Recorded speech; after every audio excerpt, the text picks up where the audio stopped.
रहता है। 2-4 दिन बीत गए, लोगों ने पूछा कि सेठ जी आप व्यापार धंधा छोड़ कर के ये शमशान घाट पे पड़े रहते हैं, आखिर बात क्या है? सेठ ने कहा, बंधुओं भाइयों, भले ही वो चोर कहीं भी छिपा हो, कहीं भी चला गया हो, लेकिन अंत में उसे शमशान घाट में आना ही होगा। ये तो कहानी है बातों को समझाने के लिए।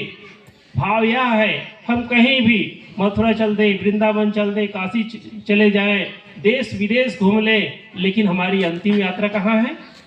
शमशान घाट। उस चीज की याद करें हम। करो रे बंदे वाद इनकी तदबीर, जब जमराजा आन पड़ेंगे नेक धरत नहीं धीर, मुगरिन मार के प्राण निकासत नैनन भरी है नीर। कबीर साहब कहते हैं कि ऐ बंदे, ऐ मनुष्य, उस दिन की याद करो जब यमराजा आएंगे और कहेगा कि अब चलना है, तुम्हारे पास 1 मिनट के लिए भी समय नहीं बचा, अब तुम्हें दुनिया से जाना ही है। उस समय में यमराज से कहें कि महाराज 1 मिनट का समय दे दे, मैं ईश्वर का भजन कर लूँ। वो कहेगा नहीं, अब समय ही नहीं। हम समय की कीमत को नहीं समझते हैं। हम व्यर्थ की चर्चा में, निंदा चुगली में, लड़ाई झगड़ा में, मोड़ तोड़ में, राग देश में अपने जीवन को बिताते चले जाते हैं, लेकिन इस शरीर को पाकर हमें क्या करना चाहिए, इस पर थोड़ा भी विचार नहीं कर पाते हैं। और कबीर साहब कहते हैं कि अपने जीवन की कीमत को समझो, अपने समय की कीमत को समझो। जो समय चला जाता है वो वापस नहीं आता है। जो बीत गया मुर्दा है, आने वाला सपना है, जिसमें हम बंधन काटे वर्तमान समय अपना है। वर्तमान पर ही हमारा अधिकार है, वर्तमान जो समय है उसी पर ही हमारा अधिकार है। बीते हुए समय को हम वापस नहीं ला सकते हैं। एक बूढ़ा व्यक्ति सोचे कि मैं जवान हो जाऊं, भगवान मुझे जवान कर दे, क्या ऐसा संभव है? कोई जवान हुआ है? नहीं हुआ है। तो वर्तमान में जो हमें समय मिला है, सुंदर शरीर मिला है, मनुष्य का शरीर मिला हुआ है, सुंदर समय है, सुंदर वातावरण है, इसमें हम यदि राग द्वेष में अपने समय को बिता दें तो क्या हमें कल्याण होगा, हमारी मुक्ति होगी? नहीं हो सकती है। आइए इसको एक छोटी सी कहानी के माध्यम से समझें। एक नगर में एक अंधा रहता था। काफी दिन बीत गया, वो अंधा करीब 25-30 साल का हो गया। उसके मन में एक दिन जिज्ञासा हुई, इच्छा हुई, लोग नगर से बाहर भी जाते हैं, तो मैं क्यों ना नगर के बाहर अन्य चीजों को समझूं, जानूं, बुझूं, लोगों से मिलूं।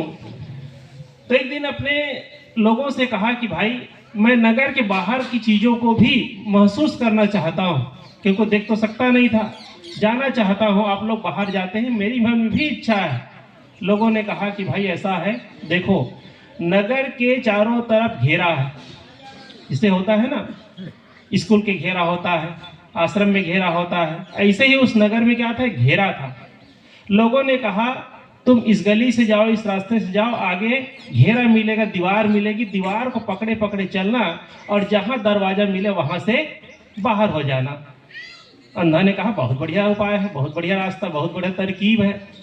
वो अंधा व्यक्ति चलता है, आगे उसे दीवार मिल जाती है और बहुत खुश होता है, दीवार को पकड़े पकड़े जाता है और वो दिन भर चलता है, लेकिन दुर्भाग्य की बात यह है उसे दरवाजा नहीं मिलता है। जब वो थक जाता है तब लोगों से पूछा कि भाई मैं दिन भर चला हूं लेकिन मुझे दरवाजा नहीं मिला। लोगों ने कहा कि भाई आखिर कैसे चले हो, चल के बताओ। तो वो चल के बताया। तो उस अंधा आदमी चलता कैसा था, तो शरीर में खुजली थी, तो कभी दीवार को पकड़े पकड़े चलता था, शरीर कभी कभी शरीर खुजलाते खुजलाते चलता था, दीवार छोड़ के चलता था। और जब वो दरवाजा आता था तब तक शरीर में खुजली हो जाती थी और खुजलाते खुजलाते दरवाजा छोड़ करके आगे निकल जाता था, दरवाजा उसे मिलता ही नहीं था। बंधुओं, ये कहानी उस अंधे की नहीं है, ये कहानी हम सब की है। ये मनुष्य शरीर दरवाजा है, लेकिन यहाँ आते ही हमें खुजली लग जाती है। काम की खुजली, क्रोध की खुजली, लोभ की खुजली, मोह की खुजली, और इसी को खुजलाते खुजलाते हमारा जीवन बीत जाता है और मोक्ष रूपी दरवाजा हमें मिल ही नहीं पाता। और साहब कहते हैं कि जीवन स्थिर रहने वाला नहीं है। समय जो आज मिला फिर से न मिलने वाला, जो समय आज मिला है वो फिर से मिलने वाला नहीं है।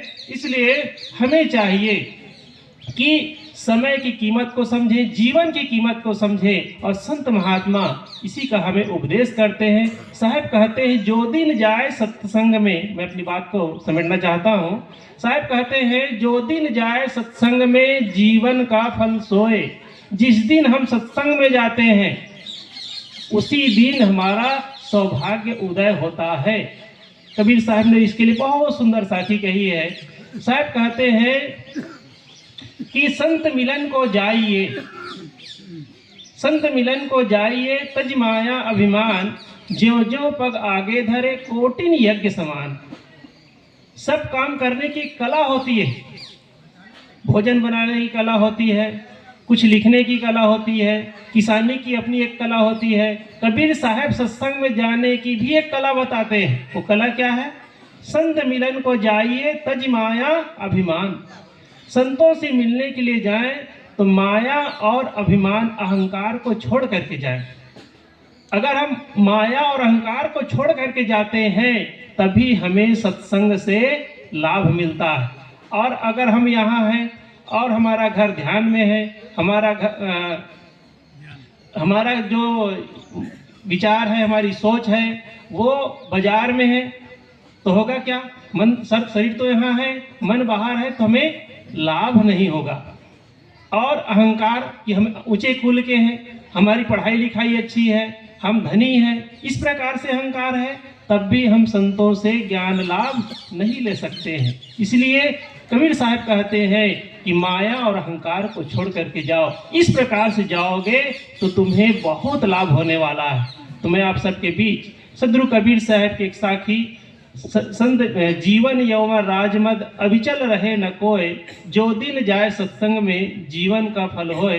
बस इतना ही कहकर अपनी बात को यहीं पर समाप्त करता हूँ। बोलिए सदगुरु देव की जय।